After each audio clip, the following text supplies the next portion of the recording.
তুমি বলেছিলে রাতে তোমার ঘুম হয় না। আমি বুঝেছিলাম তুমি সময় চাইছো। তুমি বলেছিলে আকাশে কি মেঘ করেছে দেখো। আমি বুঝেছিলাম তোমার মন খারাপ। তুমি বলেছিলে চুলে জট বেঁধেছে। আমি বুঝেছিলাম তুমি স্পর্শ চাইছো। তুমি বলেছিলে আজ বিকেলে তুমি বারান্দায় থাকবে। আমি বুঝেছিলাম সাক্ষাৎ চাও। তুমি বলেছিলে অন্ধকারে আমার বড্ড ভয়। আমি বুঝেছিলাম তোমার আমাকে জড়িয়ে ধরতে ইচ্ছে করছে। তুমি বলেছিলে সমুদ্রে যাবে। আমি বুঝেছিলাম পাশাপাশি হাত ধরে হাঁটতে চাইছো। তুমি বলেছিলে নীল প্রিয় রং। আমি বুঝেছিলাম তোমার কষ্ট হচ্ছে। তুমি বলেছিলে ঠোঁট ফেটেছে।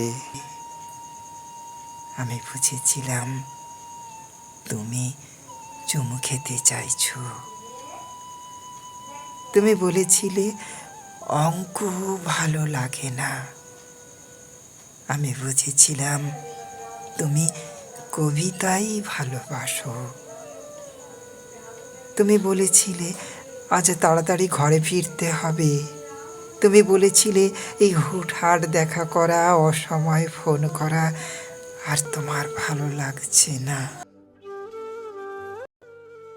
আমি বুঝে গিয়েছিলাম বিচ্ছেদ চাইছো। তারপর অলিখিত স্বাক্ষরে তুমি যখন ইনভিজিবল কোর্টে আমার বিরুদ্ধে বিচ্ছেদের মামলা ঠুকে দিলে, আমি বুঝেছিলাম তুমি মুক্তি চাও।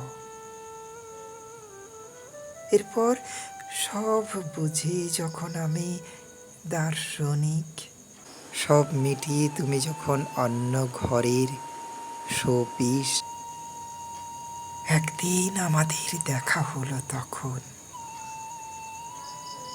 তুমি জিজ্ঞেস করেছিলে কেমন আছো। আমি বুঝে গিয়েছিলাম তুমি ভালো নেই। বুঝে গিয়েছিলাম তুমি ভালো নেই, ভালো নেই।